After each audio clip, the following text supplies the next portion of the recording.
uma viagem turística lá, me mostraram o Monte Sinai no Egito, não na Arábia Saudita. Tem muitas pessoas que falam que o Monte Sinai fica na Arábia Saudita. E um dos argumentos principais que eles usam é esse de Gálatas 4:25. Ele é na Bíblia aqui, mas eu coloquei o versículo para vocês aí. Ora, esta Agar é Sinai, um monte da Arábia, que corresponde a Jerusalém, que agora existe, pois é escrava com seus filhos. Então, esse texto parece ser muito claro, é Gálatas 4:25, de falar Sinai, um monte da Arábia. Aí muita gente pode falar assim, Rodrigo, então pronto, já está resolvido. Gente, quando eu fui para o Egito, me mostraram errado. O livro Evidência, o documentário do Novo Tempo Evidências está errado, porque o Monte Sinai estará na Arábia Saudita. O próprio apóstolo Paulo diz isso, calma. Vocês sabem que a Bíblia é um livro que deve ser estudado com calma e tudo mais. Vamos lá. Quando o apóstolo Paulo fala aqui no livro de Gálatas, capítulo 4, versículo 24, diz assim, 25 diz assim, ora, Agar é o Monte Sinai na Arábia. Olha o perigo, irmãos, de pegarmos Bíblia fora de contexto. No versículo anterior, ele diz, estas coisas são alegóricas. Ele está falando de uma alegoria, porque essas mulheres são duas alianças. Uma se refere ao Monte Sinai, que gera para a escravidão, esta é Agar. Ora, Agar é o Monte Sinai na Arábia e corresponde a Jerusalém. Então, em primeiro lugar, ele está falando de uma alegoria. Aí você pode talvez me responder, não, Rodrigo, tudo bem, pode ser alegoria, mas ele está falando que o monte fica na Arábia. Sim, mas aí a minha sugestão de você estudar arqueologia bíblica comigo. O Monte Sinai fica na Arábia, mas não é na Arábia Saudita. Eu já vi muita gente falando na internet aí, está na Bíblia que o Monte Sinai fica na Arábia. Muitas pessoas me perguntam nas redes sociais. Só que, meus irmãos, a Arábia Saudita é uma criação do século XX.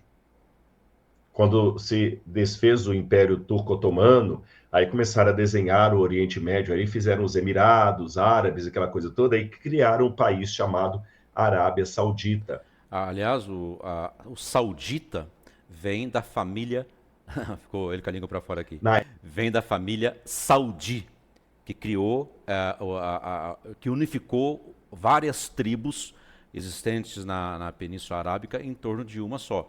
Então, a família Saudi e a Arábia, que o terreno da Arábia já existia, passou a ser chamado Arábia Saudita, por causa da família Saudi. Na época do apóstolo Paulo, não havia um país chamado Arábia Saudita, com seu sheik e tudo mais. Eu vou mostrar para vocês agora, no mapa, o que era Arábia nos dias de Paulo, tá bem? Olha aqui. A Arábia, na época de Paulo, era tudo isso aqui, olha. Tá vendo que tem três... Você tá vendo no mapa aí, três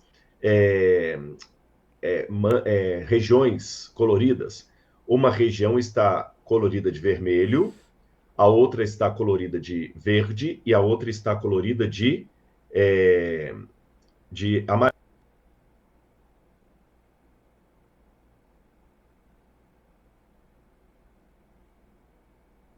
Essa falha é dele lá, mas já está restabelecendo. Peraí.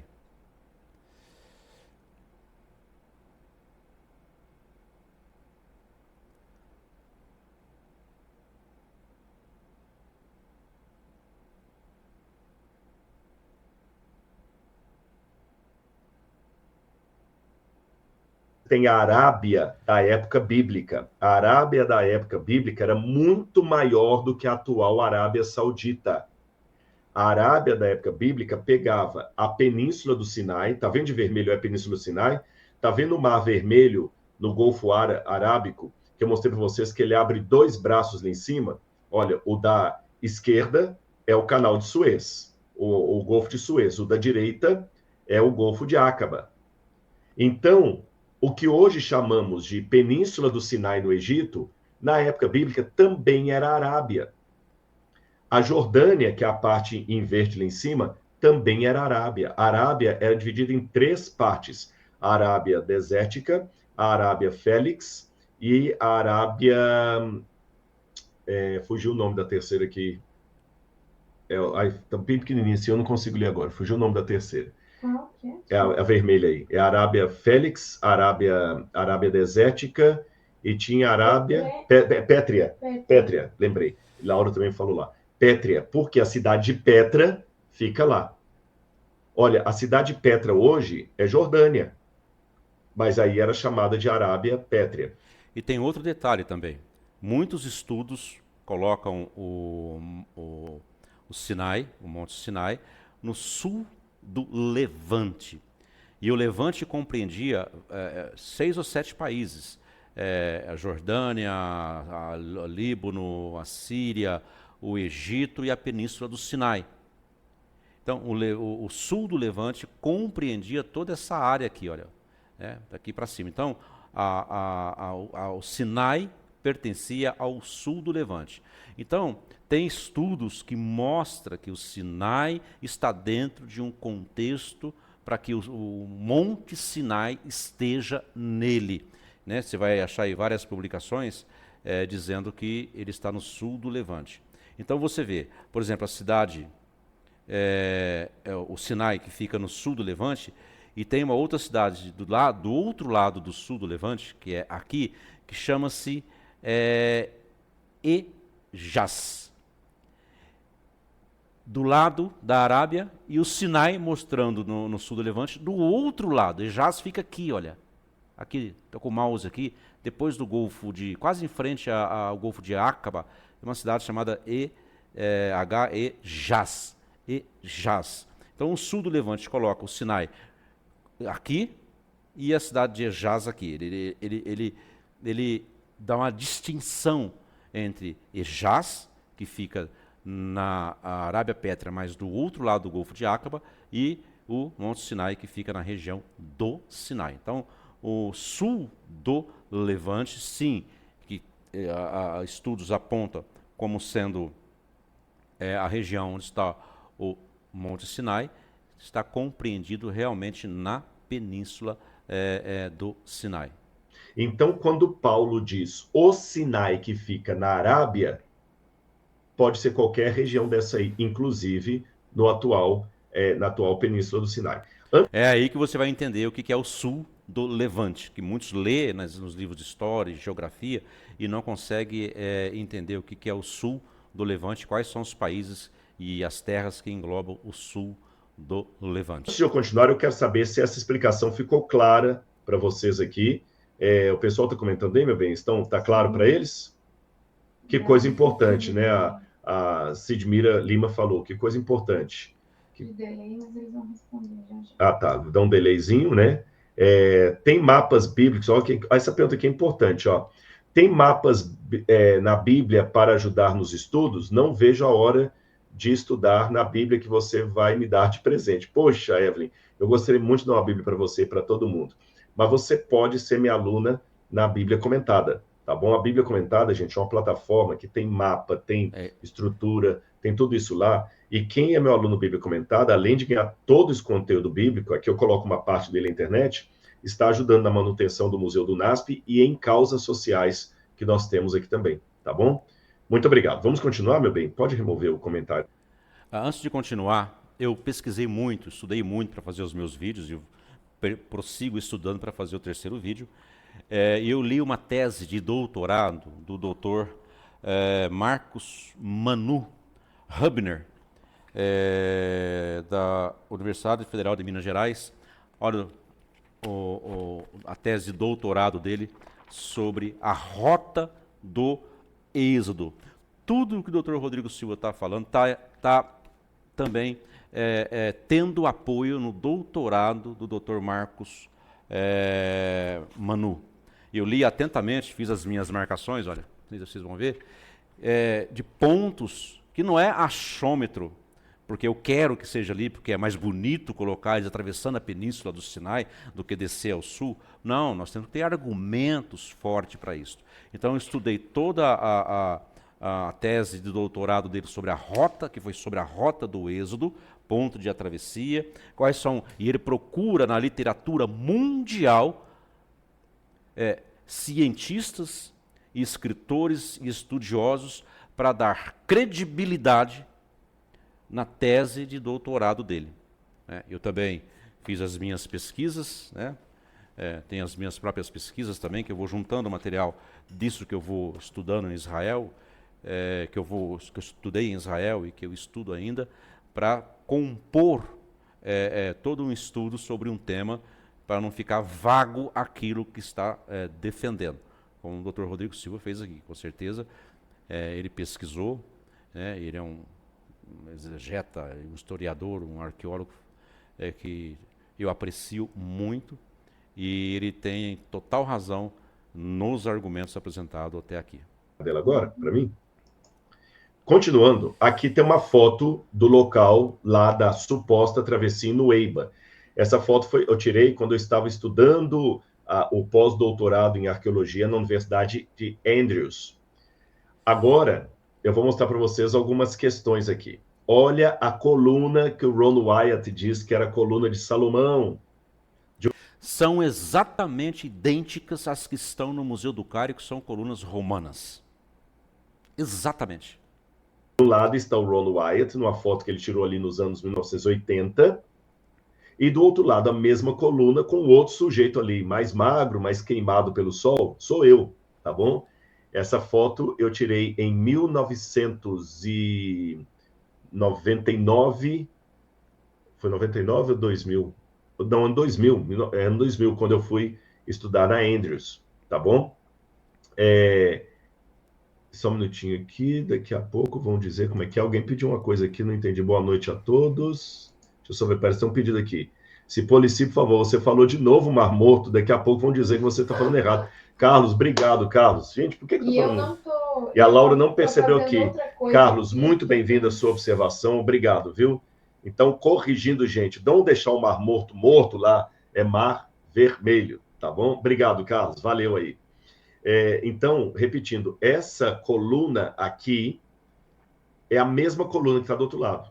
Uma está o Ron Wyatt posando ali, na outra eu posei no mesmo lugar. E eu lamento dizer para vocês que não existe ali nenhuma inscrição falando Egito, Edom, Salomão, Hashem, que é o nome sagrado de Deus, não existe nenhuma inscrição ali. A única inscrição que eu vi lá foi uma pichação moderna. Então, a primeira coisa errada é falar que isso aqui era uma coluna erguida por Salomão. E eu vou mostrar para vocês por que essa coluna não pode ter sido erguida por Salomão. Olha bem, você viu a coluna anterior? Vou voltar a coluna aqui. Ó. Preste atenção no formato da coluna. Uma coisa importante em arqueologia é avaliar o formato da coluna. Porque assim, por exemplo, a minha esposa é arquiteta. E quando ela fez arquitetura lá em Belo Horizonte...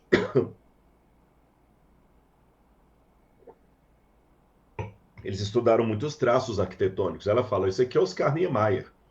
Isso aqui é estilo francês, isso aqui é tal coisa. Quando a gente foi lá em Tel Aviv, tinha um estilo lá também que você tinha observado lá, de coisas que ela vê como arquiteta. Então, a gente sabe o estilo de cada época. Essa coluna não é da época de Salomão. Ela é da época romana. Olha como ela parece com as colunas de Jerash, do período romano até posterior, do período romano já depois de Cristo até. Olha a coluna de Jerash. Olha, de um lado você tem a coluna que está lá em Nueiba, lá no Mar Vermelho, acertei agora, tá vendo?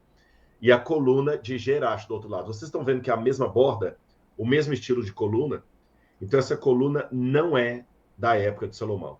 As colunas da época de Salomão, na verdade, seriam pilares, como estes que a gente encontra no Egito. E os arqueólogos acreditam que o estilo de coluna de Salomão é este que eu estou mostrando para você. Isso é uma unanimidade no mundo arqueológico. São pilares de Salomão. Olha, veja só. O que ele está falando é impressionante. No meu vídeo eu esqueci de citar esse tema, dos pilares de Salomão. Em Jerusalém, foi achado recentemente, no Monte das Oliveiras, inclusive, uma pequena instalação que está ligada ao rei Salomão. Não sei exatamente qual é a parte do Monte das Oliveiras, mas foi achado ali por perto do Vale de Josafá, e foi achado capitéis, né, o topo da coluna, que parece um pergaminho enrolado, né, vamos dizer assim, que é diferente das colunas romanas, as colunas dórica, jônica e coríntias, né? E egípcias, que é de lótus, como flor de lótus. Se fosse Salomão que tivesse mandado fazer, é o que o doutor está falando, teria este formato, porque quando você sobe também para ir ali o Monte Moriá, para visitar o Domus da Rocha, você passa ao lado da Mesquita de Al-Aqsa, e antes, um pouquinho antes, está cheio de capitéis de coluna, a ponta, o topo das colunas. Tá, ali tem, né, que foi achado em escavações, e você pode ver o formato delas, que não tem nada a ver com o formato romano, que o formato romano é esse aqui que o Dr. Silva mostrou, e que também elas estão espalhadas pelo Egito e está também dentro do Museu do Cairo. E volto a repetir, se fosse uma coluna mesmo plantada por Salomão, né, os arqueólogos israelenses na década de 60, que dominaram a Península do Sinai, a teriam levado para o Museu de Israel, o enorme Museu de Israel. Eu não tenho dúvida disso.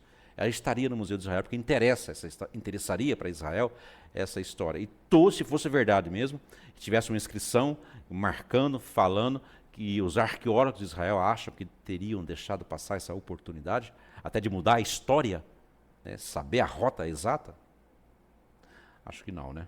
Usava colunas, usava pilares como este. Olha como é diferente os pilares da época de Salomão para aquela coluna que o Ron Wyatt está ali mostrando na foto. Essa coluna, repito, romana, que não é da época de Salomão, data de pelo menos 1.100 anos depois de Salomão, era uma coluna romana do período tardio, posterior a Cristo, que soldados israelenses encontraram na região, e foram soldados israelenses que colocaram essa coluna em pé e cimentaram para demarcar ali o local. Não foi Salomão. Foram descendentes de Salomão, né? Foram soldados israelenses, porque você sabe, depois, na guerra de Israel contra o Egito, houve uma época em que Israel tomou a Península do Sinai e permaneceu na Península do Sinai por um bom tempo. Somente depois de um acordo de paz de Amor-Sadat com nossa, agora esqueci o de Israel, que houve um acordo de paz, até intermediado pelos Estados Unidos, aí o Israel devolveu para o Egito a península do Sinai, tá bom? O Berger e o... Eles perguntam aqui, então ele é um charlatão? Olha, pode colocar, o Ron Wyatt é um charlatão. Eu passei por 3 fases, viu? Quem está perguntando aqui é o Jerônimo Juarez. Jerônimo, para ser muito honesto e sem perder a minha ética aqui ao discordar de alguém, no início eu pensava que o Ron Wyatt era uma pessoa equivocada. Depois eu comecei a suspeitar que ele pudesse ser um charlatão. Depois eu comecei a acreditar que ele era um falso profeta, porque no final da sua vida ele dizia que tinha visões proféticas e que Cristo estava mostrando para ele essas coisas. Como Cristo também teria mostrado para ele o lugar do achado da Arca da Aliança. Se vocês quiserem que mais em outros vídeos eu falo sobre a Arca da Aliança, que ele disse que achou também, eu posso fazer um comentário para vocês, tá bom? Continuando então, vamos voltar aqui. Ele diz que encontrou também, pode tirar o comentário do Jerônimo, meu bem? Ele encontrou também, assim, restos humanos ali debaixo do Mar Vermelho. Só tirar o comentário dele. Mas não. Esse osso, por exemplo, que ele diz que encontrou que eram ossos de um fêmur humano, nós mostramos para vários especialistas médicos e eles falando que não é osso humano. Eles deram lá as razões anatômicas que eu não conheço, mas uma delas é o tamanho. Vocês estão vendo que ele está muito parecido com uma nota de $1. Nessa época, infelizmente, eu ainda não mergulhava. Então, aqui está a equipe da Andrews, que mergulhou lá, e a outra equipe que ficou fazendo trabalho de solo. Eu estou aqui, olha, com a equipe aqui, alguns professores da Andrews, estudantes da Andrews, eu estou de chapéu aí, vocês vão me localizar. E onde está o Wally? Vocês vão me achar aí, junto do grupo, tá bem? Eu quero, numa próxima oportunidade, mergulhar ali, porque eu já mergulhei no Líbano, eu já mergulhei Onde mais a gente mergulhou lá, meu bem? Já mergulhei no Líbano, já mergulhei Fernando Noronha, mas fora do Brasil. Eu quero mergulhar não, porque eu tenho fobia a mergulho. Tentei fazer e não consigo. É uma verdadeira fobia. Quem sabe eu supero essa fobia. né, e faço o curso e posso mergulhar lá também. Mas eu vou levar pessoas para mergulhar e filmar lá no Egito. Já tem até como fazer isso, né, aqui para o canal História com Café. Dubai, Dubai. mas o meu próxima meta é mergulhar ainda ali no Sinai. Eu só não mergulhei lá porque eu não tenho a carteira internacional de mergulho. Então eu tenho que tirar essa carteira de mergulho para poder mergulhar lá. Bem, e chegamos assim ao final da terceira parte. Espero que você esteja gostando e aproveitando aí todo o conhecimento do Dr. Rodrigo Silva, em especial nesse tema. Mesmo porque ele não está divagando sobre o tema 100%, né? Ele disse que ia ter apenas aí os artefatos supostamente achados no fundo do Mar Vermelho e a própria travessia. O tema é muito mais abrangente, né? Que ele vai abordar em outro documentário mais específico, segundo ele. Eu também vou fazer uma abordagem. Então, espero que você esteja gostando e apreciando.